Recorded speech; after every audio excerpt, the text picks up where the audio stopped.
I think if there's one word I can use to describe the feeling you get playing a Souls game, it's the word rage.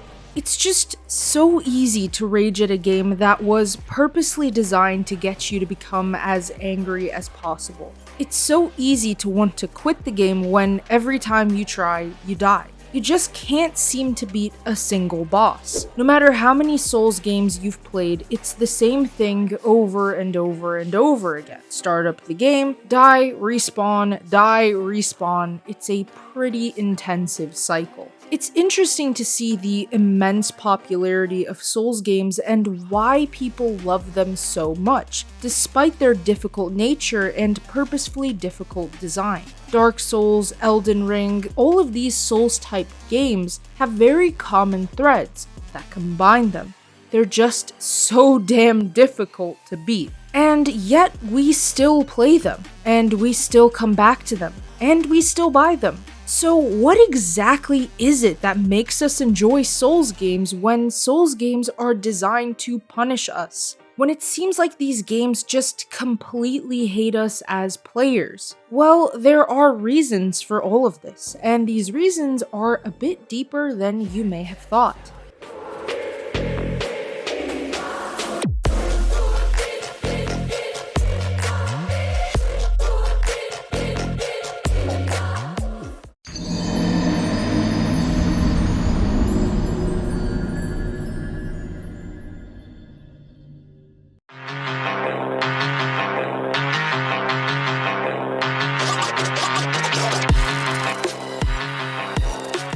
In 2009, From Software would release a game titled Demon's Souls that would release on the PlayStation 3. The action RPG would be the first true Souls game that From Software would release, and the title was characterized by its punishingly difficult gameplay. Although the development of Demon's Souls was a rough journey, one man would swoop in to change the game, both literally and figuratively. Hidetaka Miyazaki took over Demon's Souls and helped to create the design that would later become known to all players enjoying a Souls-like game. Really hard combat, really punishing bosses, and a whole lot of dodge and roll. Miyazaki was born in Japan and grew up in an area known as Shizuoka. He attended Keio University and studied social science, later getting a job at Oracle Corporation as an account manager. As a child, he loved reading books and he enjoyed tabletop games like Dungeons & Dragons. He wasn't really able to play video games until university due to being restricted by his parents. In 2001, Miyazaki would play a video game called Ico, an action-adventure game published for the PlayStation 2. Ico featured a young boy at the center of the game who was born with horns, a thing considered to be a bad omen in his village. Ico is locked away in an abandoned fortress and begins to explore it, meeting Yorda, the daughter of a castle's queen. Ico and Yorda attempt to escape the castle, with the player controlling Ico, solving puzzles and braving obstacles ahead. Ico was a big deal for the gaming industry and introduced many industry-changing elements to its game design. This included minimal dialogue, bloom lighting, and keyframe animation. Ico was not a commercial success, but it was nominated for Game of the Year and has been dubbed one of the greatest video games ever made.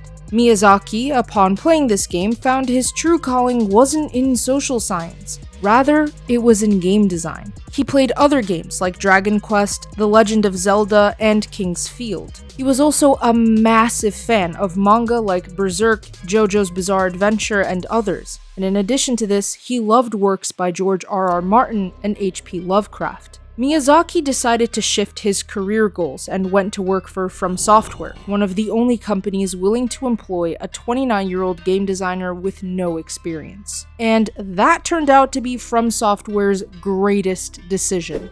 Miyazaki initially worked on Armored Core Last Raven in 2004, and then he heard about Demon's Souls. Sony had wanted a game that would be able to rival Elder Scrolls IV Oblivion, which had been a huge deal around that time.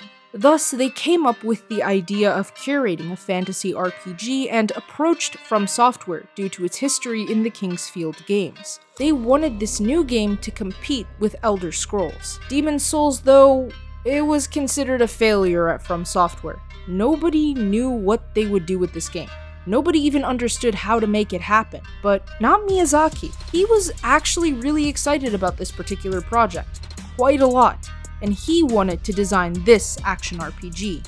From Software agreed, and Miyazaki went to work on shipping Demon's Souls. The game was initially received really negatively at Tokyo Game Show, and it didn't do so hot in terms of sales, but a few months later, outside of Japan, the game would see a lot more success than From Software and Sony had initially anticipated.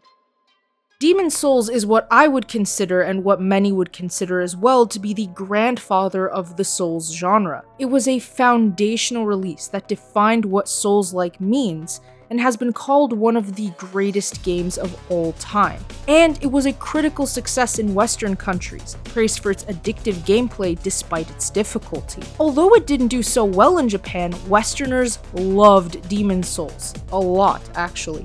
When Miyazaki took over production for the game, he had been initially inspired by King's Field, which is another From Software series. Miyazaki found its dark nature and high difficulty to be inspiring for what he envisioned for Demon's Souls. He didn't want Demon's Souls and King's Field to be connected, but despite this, many have dubbed Demon's Souls as the spiritual successor to King's Field.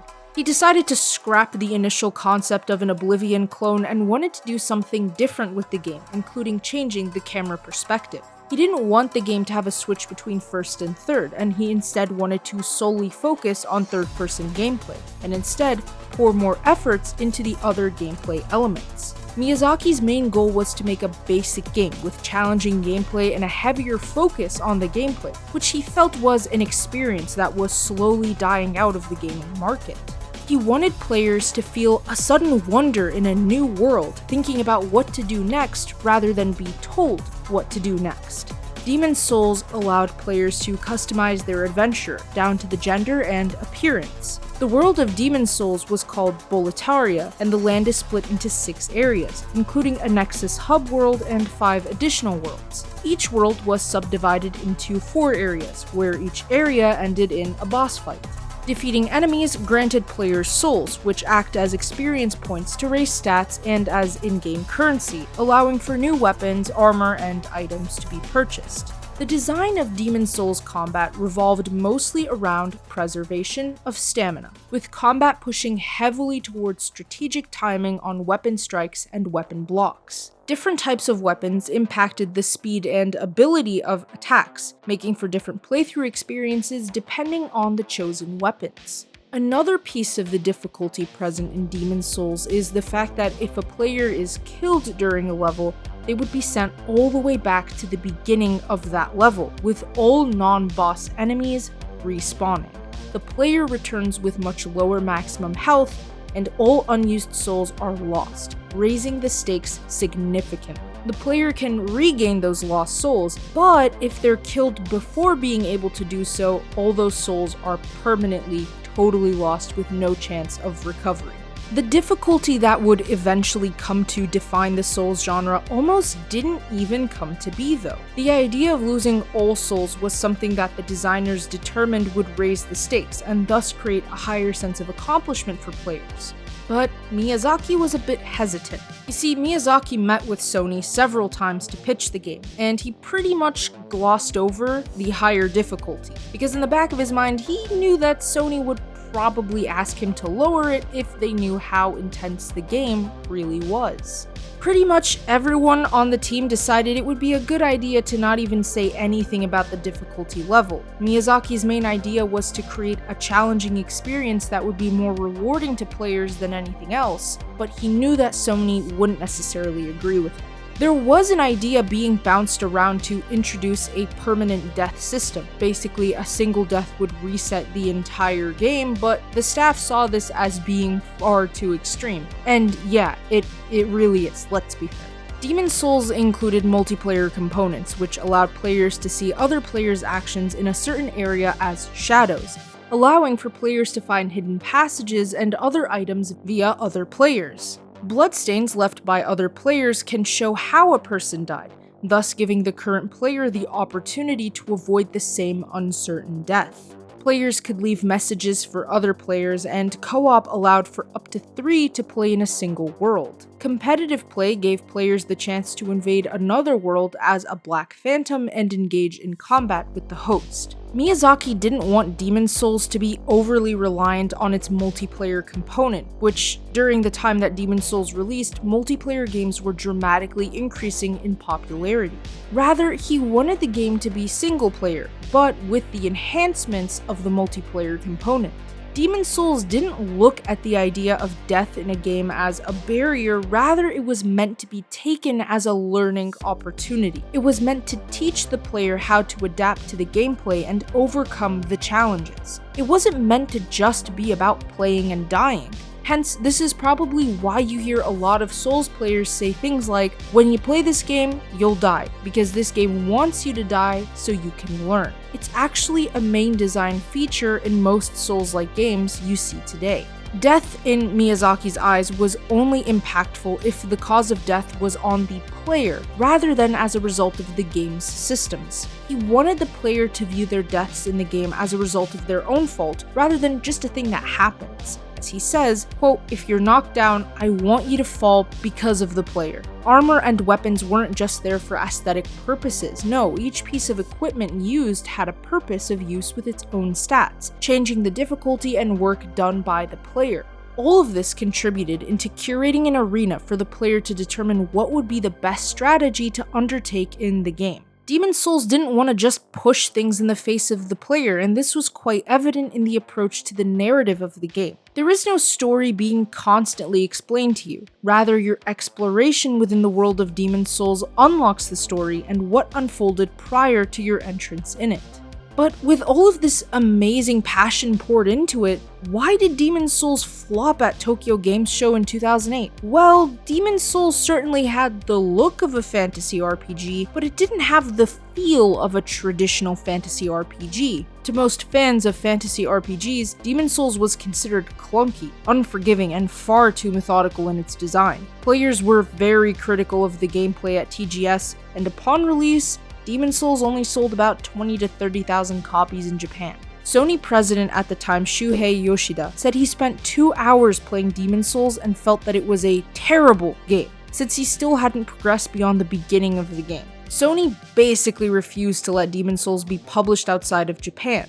But thanks to YouTubers and streamers, people in the West started demanding Demon's Souls, and it suddenly gained a cult following surrounding its difficulty level and incredibly challenging gameplay. Bandai Namco and Atlus would publish Demon's Souls outside of Japan, and that was the beginning of the success of the Souls-like genre in the West. Western game news outlets absolutely adored this game, and it received extremely high scores with 9 out of 10s all over the place. Since its release, Demon's Souls has influenced Dark Souls, Bloodborne, Elden Ring, and so many other Souls-like games. It has also played a role on other games like The Witcher and Nioh. It additionally would get a remake in 2020 for the PlayStation 5. Really, Demon's Souls was just the beginning for the Souls-like genre, and it was the first time people realized how much they loved games that relentlessly punished them.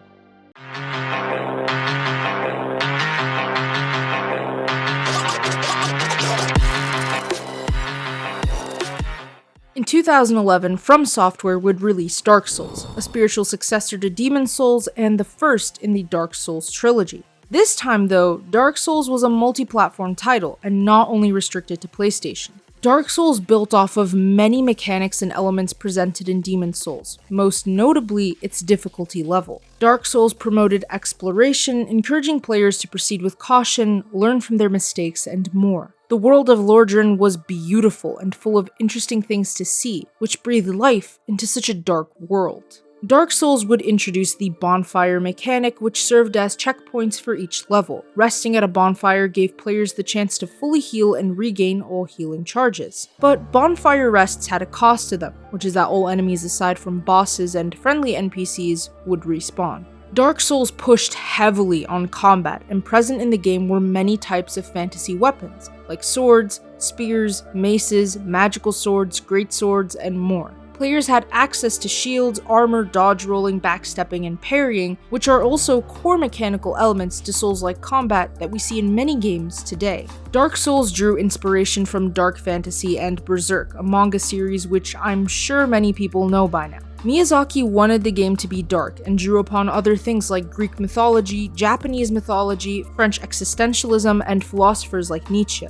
Dark Souls also took inspiration visually from real-world locations like cathedrals and castles present throughout Europe. Dark Souls was able to tell a story without dumping the story on the player. It gave the story as an integrated piece of the world and the gameplay. Level design was considerably brilliant and is something that has lasted as a legacy for Dark Souls to this very day. Dark Souls wants players to learn about the levels as much as possible, and Dark Souls wanted players to die, but to learn from death. Similar, of course, to Demon's Souls. Upon completion of the game, Dark Souls lets you replay the game with all your stuff, but this time it's even harder than it already was. Dark Souls brought the multiplayer aspects of Demon's Souls back, but with more advancements and improvements. For one, Dark Souls included something called the Humanity System, which allowed for players to take on two forms, either a human or hollow form. Death in human form forced players to return to hollow form, requiring consuming the humanity item and issuing the command at a bonfire to restore humanity before going back to human form. In human form, players can summon other players and NPCs to assist them. However, they could also be invaded by other players and NPCs who want to restore their own humanity, harvest souls, or achieve some other type of goal. Communication in Dark Souls between players was limited to simple stuff like gestures and written messages composed of preset phrases. As in Demon's Souls, Miyazaki wanted communication in his games to be more like emails and not phone calls. Simple, constrained, and limited. Dark Souls is a game that is not really made for the casual gamer, as Eurogamer stated in its review of the title back in 2011. IGN praised its level design and its dark tone as well as its deep gameplay. Game Informer's Phil Kolar wrote about Dark Souls at the time saying, quote, "The frustration in Dark Souls arises from how games have conditioned us. Gamers are used to hand-holding tutorials that walk you through every aspect of a game's mechanics." And that is what defines Dark Souls. No hand-holding. Dark Souls is made as a game that requires the player to learn how to traverse its world. It requires a willingness to take on challenges, a willingness to take on difficult situations, a willingness to learn, adapt, and overcome what you could not before. Dark Souls, I would say, is truly one of the greatest games to ever release. It has been referred to as an instance of video games as art. It is an influential title. It has inspired so many games and movies and the fantasy genre as a whole. By March 2012, in Europe and the United States alone, Dark Souls had sold 1.19 million units. By April 2013, worldwide, Dark Souls had sold 2.37 million units. Although Dark Souls is a game that is generally associated with its difficulty level, I would argue that Dark Souls was a masterpiece, because it took what made Demon's Souls so great and made it even better. And that, I would say, is a piece of the important puzzle when it comes to what makes Dark Souls so fantastic. Dark Souls 2 was published in 2014, but it wouldn't be directed by Hidetaka Miyazaki, a point of contention that would become quite controversial amongst fans of Dark Souls and Souls-like games. He would serve as a supervisor on the game, but he wasn't the director. Dark Souls 2 was much more complicated in its difficulty in comparison to its predecessor. It curated a very unforgivingly difficult world where even basic enemies could destroy you within a few hits. Recovery of health was limited. Each death reduced a player's maximum health. Dark Souls 2 was similar mechanically to Dark Souls 1, but it had a new world, new weapons, and new beasts to fight. It also had a denser, more packed world and more freedom in player progression. Dark Souls 2 had a new engine and everything. And once again, Dark Souls 2 would be critically praised across magazines and publications and the internet, seeing 9s out of 10s across the board and even many 10 out of 10s. It sits above 90% on Metacritic for all editions of the game. Dark Souls 2 did much of what Dark Souls did with a deep narrative that players had to explore, a rich map, fantastic gameplay, and punishingly difficult bosses. A lot of people felt that Dark Souls 2 was just overhyped. and that led to a lot of negative reception from fans. Many hardcore Dark Souls players were left with sour tastes in their mouths after Dark Souls 2 came out, realizing that many promises made by the developers just weren't present in the final copy of the game. No dynamic lighting, no interconnectivity, no skipping the first half of the game, and so on and so forth. Additionally, many game mechanics were changed compared to Dark Souls, and that annoyed people. But still, Dark Souls 2 has been considered a good game by most who played it, even if it had some controversial and unpopular changes. Dark Souls 3 is the most recent Dark Souls game to release, and it was back in 2016. It was considered a critical and commercial success. The last of the Dark Souls games, Dark Souls 3 saw a return to Miyazaki's direction, and it followed the game design of Dark Souls 2 quite closely. Dark Souls 3 gave players bows, throwable projectiles, swords, shields, and each weapon had a standard attack and a more powerful charged attack that was present in Bloodborne. Dodge rolling was a major way of avoiding getting hit. The magic system from Demon Souls saw a return in Dark Souls 3, with spells consuming focus points. Enemies encountered in Dark Souls 3 displayed different behavioral patterns, with some changing their combat pattern during fights. Dark Souls 3 pursued the role-playing aspect more heavily, with an expanded character builder and improved weapons for more tactical options. Fewer maps were in Dark Souls 3 compared to Dark Souls 2, but the maps in Dark Souls 3 were larger, more detailed, and heavily encouraged exploration. Dark Souls 3 had been in development alongside Bloodborne, however, Miyazaki felt that Bloodborne was limited, and those limitations made him want to return to Dark Souls more. Dark Souls 3's narrative was vague, like in the other Souls games, with NPCs delivering lore through conversation. Players were encouraged as usual to explore the world and learn the story for themselves. By 2020, Dark Souls 3 had sold over 10 million copies. As a game, it wrapped up one of the biggest franchises in a nice send-off. It brought all the best parts of the previous Souls games with improvements. It was beloved by so many, and it would be the fastest selling game Bandai Namco published in America until Elden Ring's release in 2022. Dark Souls 3 was considered to have some of the best boss fights in a Souls game, and it was a beautiful release that Eurogamer called a fitting conclusion for the series.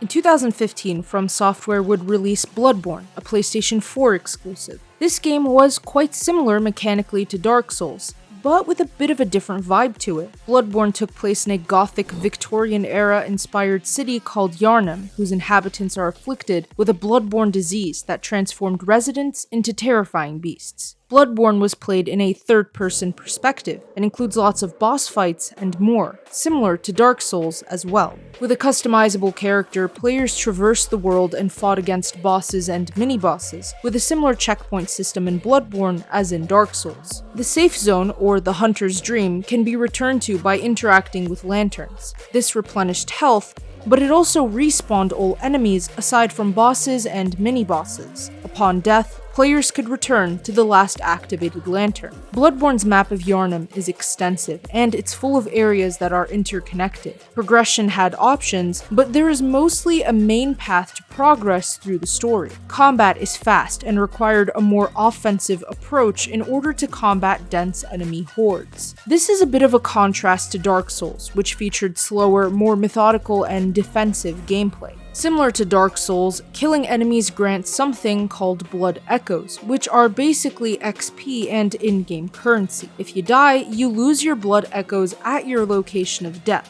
And if you die before you get them, you lose them forever. Sometimes enemies will capture the blood echoes, so players will have to kill those enemies to get the blood echoes back.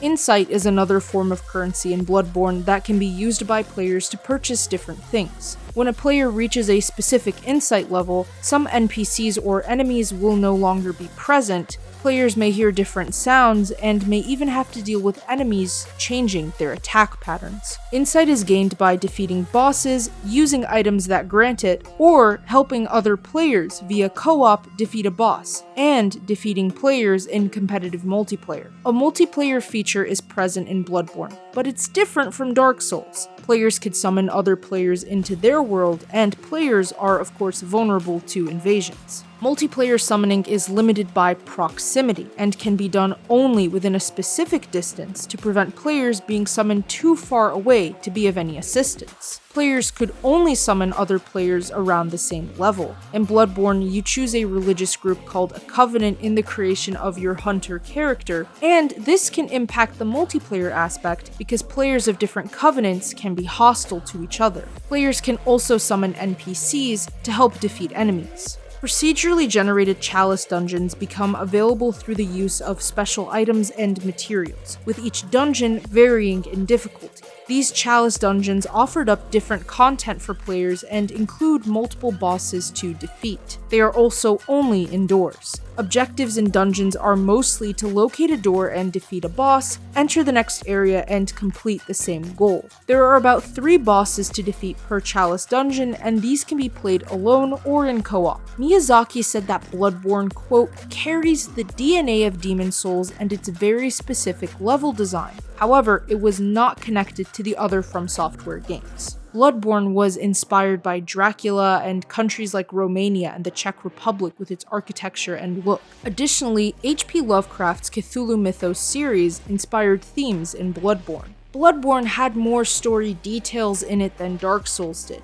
but interactions with NPCs, visual storytelling, and more were pretty much the ways that story details were given to players. The team did not want the difficulty of Bloodborne to be higher than any of their other games, but they wanted something different. So they created a much more aggressive combat system that focused on action and strategy. They also decided to not use the same penalties present in Souls games because they didn't want Bloodborne to be a game only for hardcore gamers. This is why guns were included in Bloodborne instead of shields. Bloodborne is also a highly rated game that has received acclaim from people across the industry. It's a PlayStation fan favorite, and for a lot of reasons. It took a unique spin on the Souls games by including guns and aggressive, quick combat. It still retained much of what made Souls games great, but it had its own identity to stand on. It was beautiful and considered to be one of the best games ever made by many reviewers and journalists. It was also nominated for Game of the Year.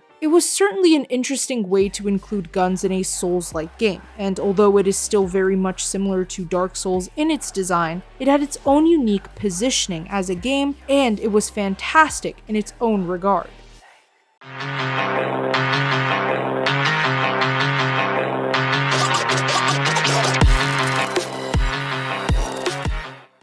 For the most part, Dark Souls appealed to its fans. Its difficulty caused many to shy away from the games, and its notorious reputation for being challenging wasn't so easy on the mind for casual gamers. Because, let's face it, for people who are more casual in their gaming style, a game designed to beat you down with difficult bosses isn't always the most appealing out there. That was one of the biggest issues with Dark Souls' market appeal, and to this day, you'll find that most who shy away or fear touching a Dark Souls or Souls-like game find it difficult to get into as a direct result of the perceived difficulty of the game. However, something different occurred with a game released in 2022, and that game was Elden Ring. Hidetaka Miyazaki once again took on the direction of development for Elden Ring, and he wanted Elden Ring to be a sort of evolution of Dark Souls, mechanically speaking. He wanted for Elden Ring to have an open, fully roamable, and explorable world. This would be in significant contrast to the previous Souls games, wherein the game was relatively set in stone as to where you could explore. Elden Ring would let players have an entire world to explore at their desire. In order to create Elden Ring, Miyazaki enlisted the help of American author George R.R. Martin, whose name you've definitely heard in association with Game of Thrones. Miyazaki wanted Martin to help in Elden Ring's world building, and Miyazaki hoped that Martin's contributions would curate a narrative that was more accessible to players than previous Souls games. Although Miyazaki was the lead writer for Elden Ring, he let Martin have more creative freedom in curating the lore of Elden Ring, basically things that occurred prior to the main story. As with the other Souls games, Elden Ring was designed so that players explored the world and interpreted the story for themselves. This is why the narrative is not so focused in Elden Ring either, as From Software didn't want to create a story-focused linear game. Developed alongside Sekiro: Shadows Die Twice, Elden Ring worked hard on developing its environment, its role-playing elements, and the storytelling. And all of this showed in the final product that Elden Ring was. Design influences for Elden Ring included games like Shadow of the Colossus, The Elder Scrolls, The Witcher 3, and The Legend of Zelda: Breath of the Wild. In addition to these, The Lord of the Rings and The Eternal Champion were influences for the story of Elden Ring. Revealed in 2019 during E3, instantly people's attention was captured by this beautiful, amazing-looking game. Elden Ring was something new in the Souls-like genre, with its open world, and it looked insanely amazing. So, when Elden Ring released in 2022, it exploded in popularity among fans of Souls games and non-fans alike. It was such a popular game that it is now the fastest-selling Bandai Namco game ever released. It was the best-selling game across multiple regions for several months in 2022, and it was the second best-selling game in the United States in 2022, of course just behind Call of Duty. It released on February 25, 2022, and by February 2023, it had sold 20 million copies. Elden Ring won the official Game of the Year award, and many trusted publications listed it as their own 2022 Game of the Year. It won and was nominated for awards across the industry and across countries and regions. It garnered 10 out of 10s and 9 out of 10s easily. Within 24 hours of Elden Ring's release, over 900,000 Twitch viewers were tuning into it, making it the third most popular debut on Twitch after Lost Ark and Cyberpunk 2077. The open world aspect of Elden Ring drew in a lot of people because it was a first for the Souls games. The exploration, artistic design, and narrative was beloved by many people. Of course, its difficulty was quite controversial, but all the same, people still loved Elden Ring. It was this open world that really brought in people from outside the Souls genre's traditional consumer base, as the open world gave many players a more fresh feeling while playing. It gave players the ability to just be able to walk around and engage in fights at their own whim. This sort of interesting element of choice that was present in Elden Ring differed quite a lot from previous Souls games by From Software, as Elden Ring presented its open world brilliantly. I actually did discuss Elden Ring's open world structure and brilliant design in a recent video, which I'll link at the top and in the description in case you wanted to give that one a watch as well. Elden Ring was also much more forgiving with its spawn points, including sites of grace that were positioned cleverly to give players the chance to explore with a lower feeling of being punished for dying. In a way, Elden Ring is an evolution of the previous Souls games, because it took what made all of those games great and made it even better, and then pitching it in an open world, a feature that most modern games seem to include nowadays. But the open world of Elden Ring wasn't useless. It wasn't boring or repetitive. It was designed to give you room to breathe and engage in combat. It was designed to teach you to be patient and take breaks and then tackle the next challenge.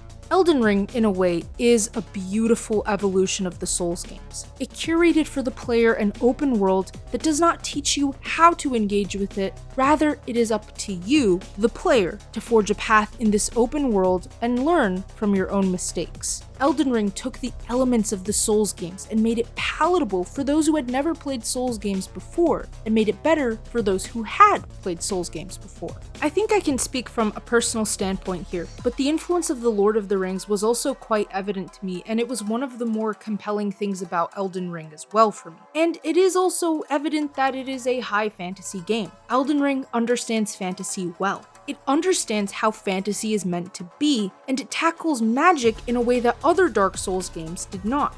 The ranged magic system gave players who were not accustomed to the insane difficulty of Souls games a chance to play the game without feeling the pressure automatically. I personally love melee in Souls games, but the magic is also very appealing as a system, and one that is a bit more forgiving. This magic system in Elden Ring almost serves as an easier playstyle for the game, but Elden Ring has so many different ways you can play it that it's really up to the player what they decide to do.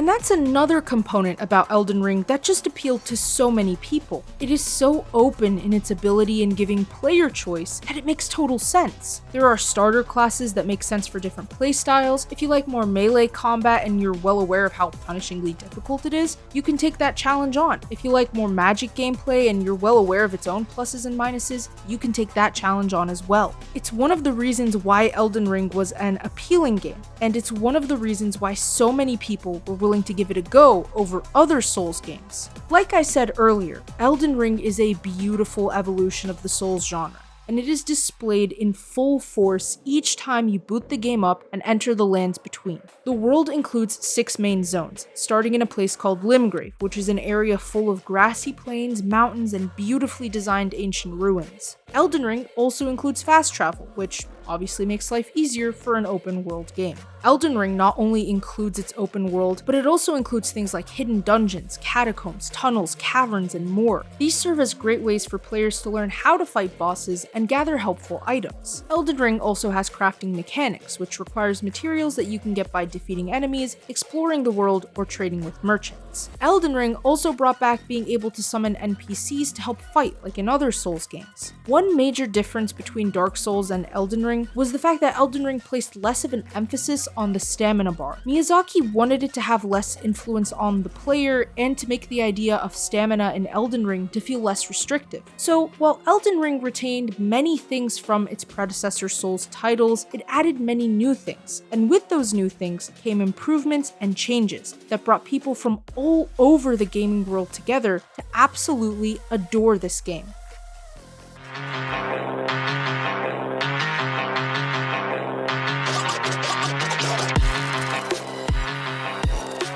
While there are a lot of games out there that have been labeled as Souls-like or Souls-light or Souls-inspired, I want to focus on 3 platformers, specifically Dead Cells, Hollow Knight, and Blasphemous, 3 Metroidvania platformer titles that have since earned the namesake of being, in some sense of the way, Souls-like.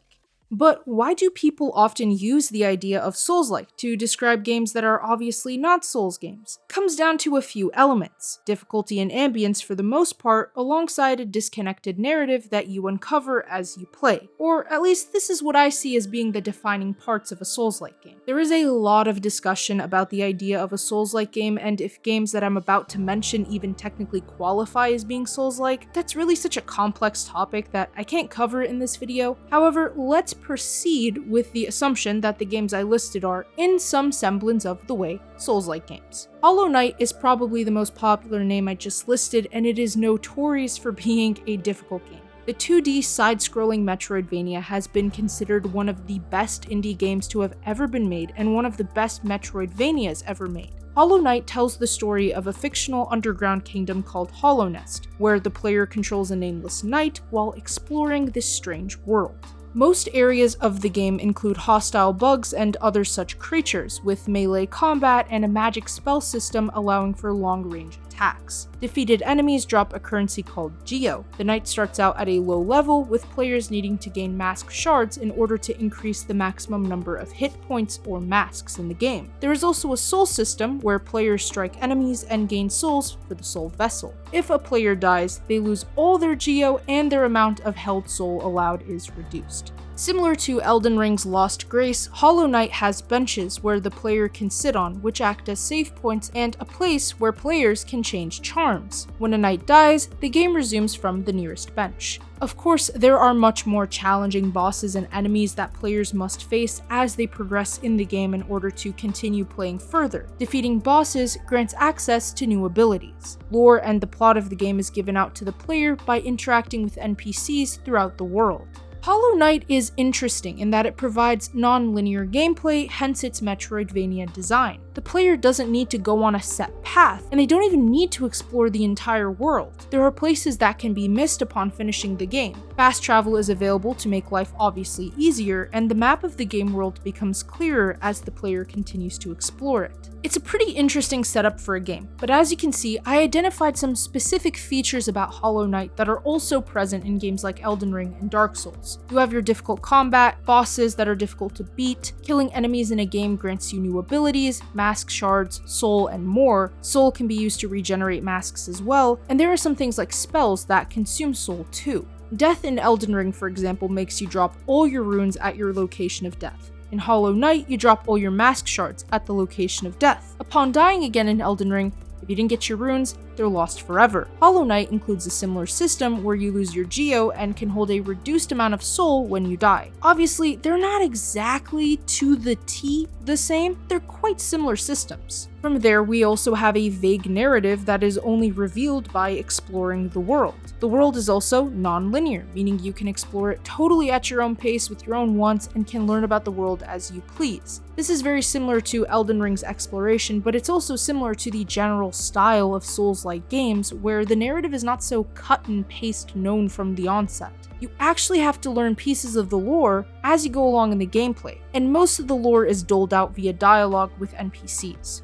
Hollow Knight also bears a relatively grim and dark atmosphere, which is something ever present in Demon Souls, Dark Souls 1, Dark Souls 2, Dark Souls 3, Elden Ring, and Bloodborne. The world is hostile to you, as is any of the worlds in the previous From Software games I just mentioned. The bosses are also very difficult, and fighting them is quite punishing, forcing you to learn from your mistakes and to pick up and adapt your playstyle with each boss you face. Yes, Hollow Knight is more Metroidvania than Souls, but it's kinda Souls-like, if anything else. Blasphemous is another game, often compared to Dark Souls, and it's listed typically as a Souls-like game. The 2D platformer is also a Metroidvania that features a very grim world and some difficult combat. I discovered Blasphemous because I was looking at the Souls-like tag on Steam, so that's kind of what people associate this kind of a game with. Blasphemous takes place in the fictional region of Custodia, where players assume control of a mysterious silent knight named the Penitent One. The Penitent One wields a blade named the Mea Culpa, and he travels Custodia in a pilgrimage. Blasphemous includes things that have been traditionally included in Souls games such as iframe dashing in combat, blocking and parrying, and relatively high difficulty. Blasphemous sets itself apart from other traditional platformer games and has much more front and center combat.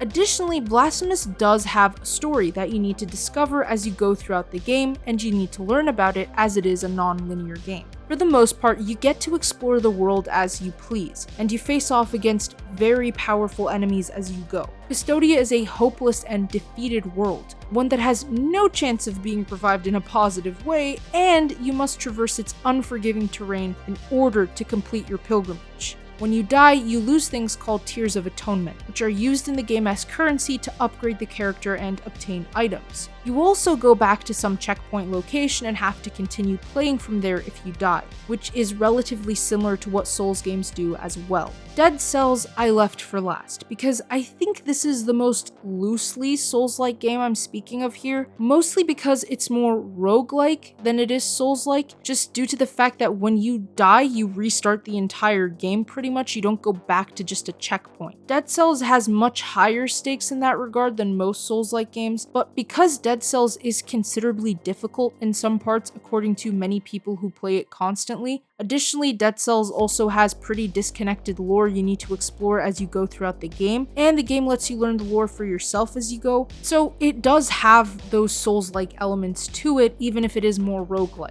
In essence, everything I have been explaining is leading up to the main idea behind what truly makes these games so addictive to play. All of these games that I've mentioned have such dedicated, steadfast audiences that continue to replay these games and are truly huge fans. It has more to do with psychology than you might think.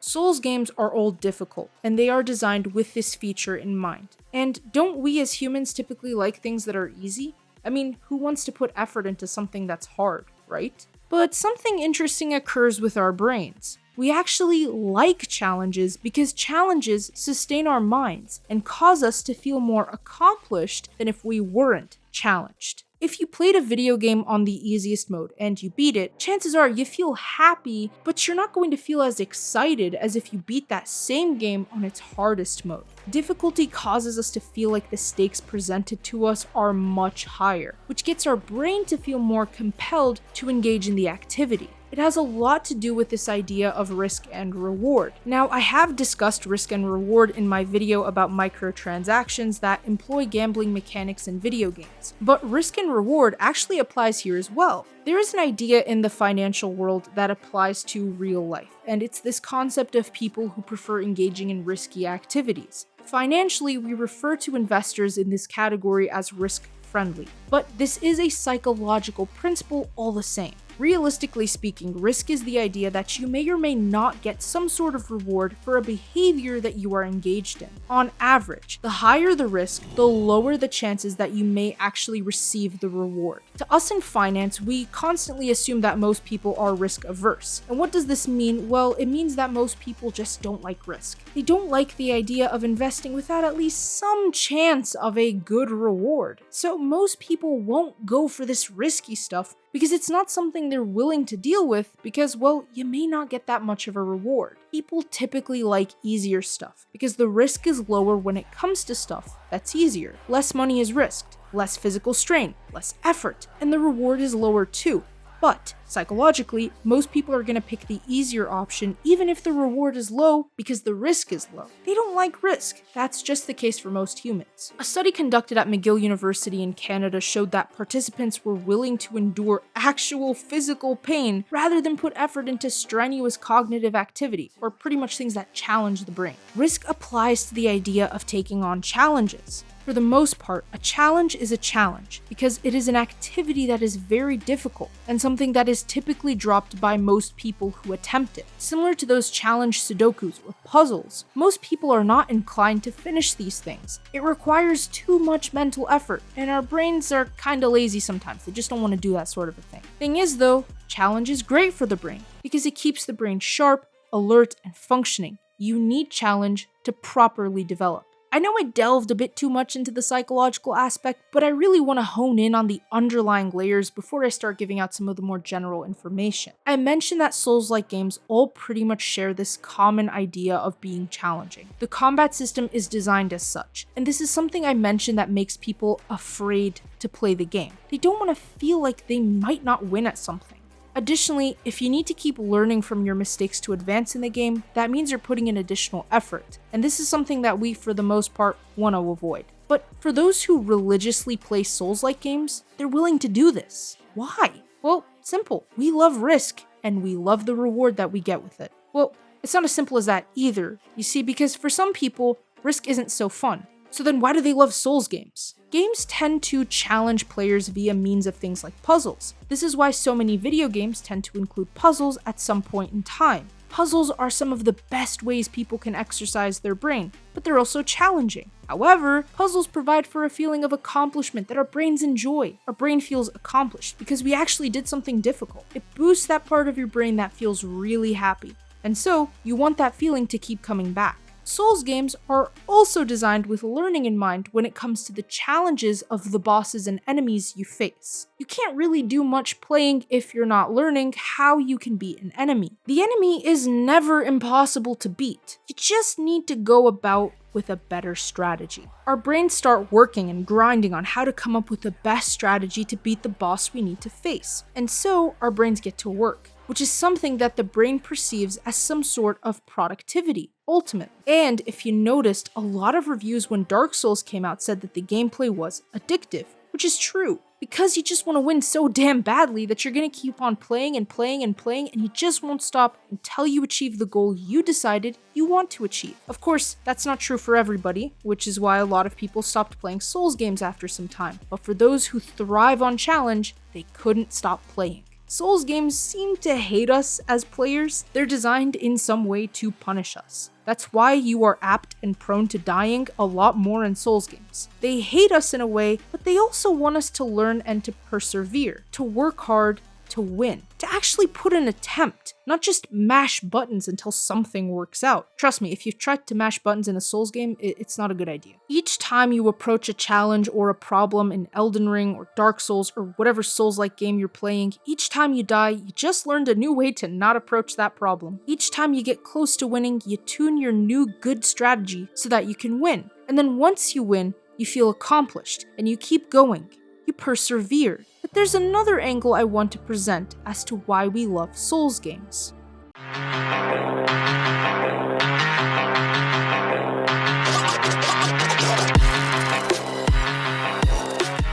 Souls games and Souls-like games often like to pitch you into the unknown, a bleak, strange new world that you are unfamiliar with and unsure of. It's strange, because we often talk about, as humans, how we fear that which we do not know, but Souls games are designed to make us venture into this unknown space. Souls games like to place your player character into a bleak and dark world, where you're not really the true hero of the story. You are often much weaker, much smaller, much less equipped, and much less adept. And this appeals to our love for the underdog stories that we often see in sports movies, action movies, and generally video games. The underdog is the unlikely hero, the person who nobody believed in, but still managed to pull through. It reaches out to the average little person who really isn't anything extraordinary, but can pull off extraordinary things. And that's what Souls games, in a way, are like. We're not extraordinary in Souls games. We're not special. We have to learn so that we can get stronger, and so that we can finally achieve our end goal. This sort of pours into my main idea of the desire for challenge, risk, and reward. Being the underdog is all about taking a massive risk, so that you can achieve some sort of end goal. The underdog is the unlikely hero, and the one that had no chance but persevered and had a chance. The underdog made themselves a chance. The underdog may not get a ton of reward for their risk, but an unlikely hero does what an unlikely hero does, because they feel the desire to come to the aid of others or to take on the responsibility. I thought a lot about Elden Ring's idea of a Tarnished, which is who you play as. You were dead as a result of a war that left no victor, yet now you rise up and fight back, so that you can secure the Elden Ring and restore the Golden Order. It's interesting, really, because compared to the foes you fight against in Elden Ring, you really are one massive underdog in this story. The dark fantasy nature of Souls games and Souls-like games offers a bleak version of fantasy. Fantasy has always been associated with fairies, wizards, and fantastical magics that all aid to this whimsical world that a fantasy story takes place in. Fantasy includes tales like Snow White and Sleeping Beauty, but dark fantasy is a horror take on the fantasy genre, and is often bleak, grim, lifeless, and hopeless. The world in Souls games and most Souls-like games is almost always bleak, decimated, and destroyed. The world is not a beautiful or happy place as it once was, and this is something quite unique about the dark fantasy genre. Dark fantasy has the ability to take what is beautiful and spin a dark tale about it. We venture into the unknown with Souls-like games because we don't know what's ahead, especially games that are not linear in their nature in the Souls-like realm. We don't know who we will face and when we will face them. We don't know what enemies lie ahead. We are just ready to take on the challenge. I suppose that there are a lot of factors as to why we tend to love Souls games. Souls games make us feel like we have accomplished something when we win. Souls games make us feel like we have progressed, because they are built off of learning, and the process of learning in order to win. Souls games do not hold our hands. They teach us independence in a new realm. Souls games, in their most basic form, give us something unique in that they are stories of bleak worlds where you are just attempting to survive. Souls games play on our sense of risk and reward and our desire for challenges. And I think, in a way, that's what makes them such beautiful games. They're not designed to make you feel like an overpowered hero who will destroy the bad guys and win the fight. They're not designed in that way because they're designed to teach you. They're designed to teach you how to get to the level where you can be something of a hero. I like Souls games personally because they teach patience, persistence, and growth. They teach you that in order to succeed, you must adapt and learn and grow with the situation. And at the end of the day, these are all important things you can take away from the game and apply to your own life. So I think if we boil down a Souls game to its most basic parts, we love them because they are inherently some of the most human games out there, and I think that it's amazing.